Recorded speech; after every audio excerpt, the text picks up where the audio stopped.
కూటమి ప్రభుత్వం నిలబెట్టుకుంటూ ముందరికెళ్తుంది. దేశంలో ఏ రాష్ట్రంలో ఇవ్వని విధంగా వృద్ధులకి 4,000 రూపాయలు, వికలాంగులకి 6,000 రూపాయలు, ఏకంగా బెడ్కి పరిమితం అవుతే 15,000 రూపాయలు ప్రతి నెల పెన్షన్ ఇచ్చి ఆదుకుంటుంది కూటమి ప్రభుత్వం. దీపం పథకం కింద ప్రతి ఏటా ఉచితంగా 3 గ్యాస్ సిలిండర్లు కూడా మన ప్రభుత్వం అందజేస్తుంది. ఇంకా అన్న క్యాంటీన్లు కూడా తిరిగి ప్రారంభించాం.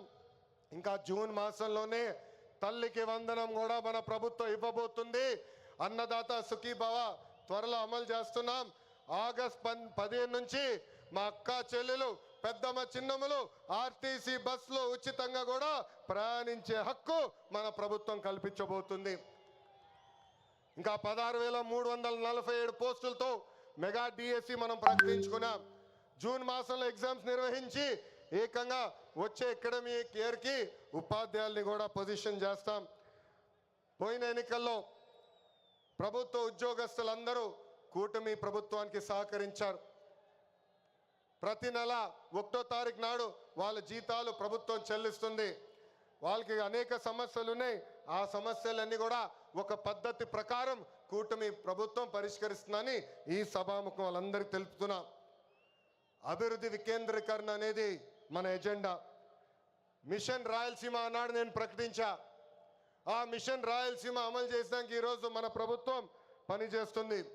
రాయలసీమను ఒక automotive, electronics, renewable energy, horticulture హబ్గా తీర్చిదిద్దుతున్నాము. ప్రకాశం జిల్లాలో రిలయన్స్ సిబిజీ ప్లాంట్స్ ఏర్పాటు చేస్తున్నాం. ఉభయ గోదావరి జిల్లాలో పెద్ద ఎత్తున ఆక్వాని ప్రోత్సహిస్తున్నాం. ఏకంగా ఉత్తరాంధ్రలో ఐటీ, ఫార్మా, మెడికల్ ఎక్విప్మెంట్ తయారీ, ఏకంగా భారతదేశంలోనే అతిపెద్ద స్టీల్ ప్లాంట్ ఆసిలర్ మిత్తల్ ప్లాంట్ కూడా మనం తీసుకొస్తాం జరిగింది.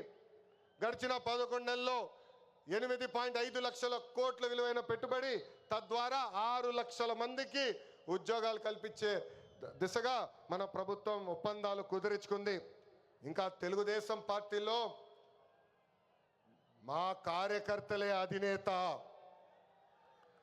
దేశంలో ఏ పార్టీ ఇవ్వని గౌరవం తెలుగుదేశం పార్టీ కార్యకర్తలకి ఇస్తుంది.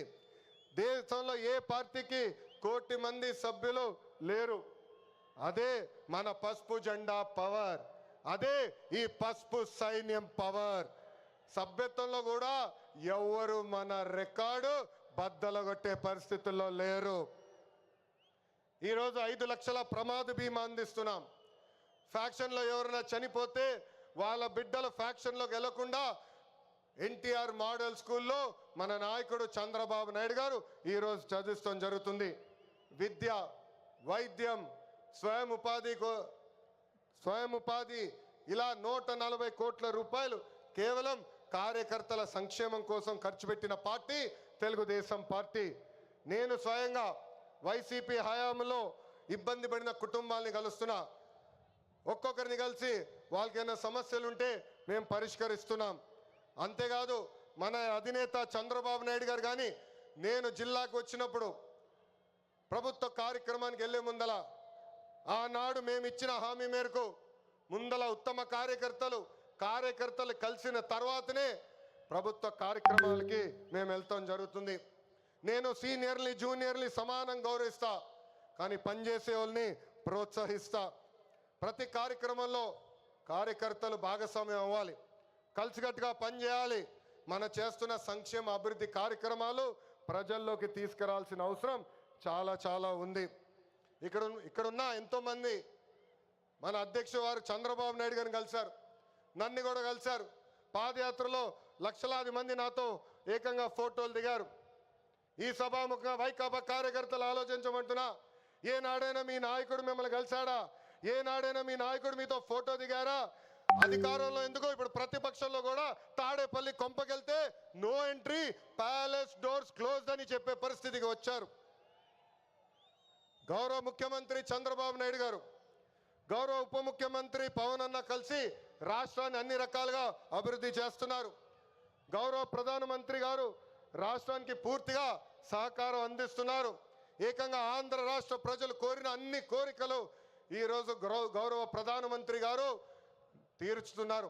దానికి కారణం ఒకటే, మొన్న జరిగిన ఎన్నికల్లో 25 స్థానాల్లో ఎప్పుడైతే కూటమి పార్లమెంట్ 25 స్థానాల్లో కూటమి ఎప్పుడైతే 21 స్థానాలు గెలిచిందో ఎస్ ఆంధ్ర రాష్ట్రం ఇప్పుడు ఎన్డీఏ వెనకుంది, ఆంధ్ర రాష్ట్రం ఎన్డీఏకి కట్టుబడి ఉంది, అందుకే ఆంధ్ర రాష్ట్రానికి నేను అన్ని చేస్తానని అడుగు వేశారు మన గౌరవ ప్రధానమంత్రి నరేంద్ర మోడీ గారు.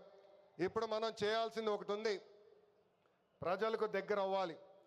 అహంకారం ఈగో పక్కన పెట్టుకోవాలి. అహంకారం ఉంటే ఏమవుతుందో మనందరం చూసాం. 151 సీట్లు ఏమైంది? 151 సీట్లు ఏమైంది? 11 అయ్యాయి.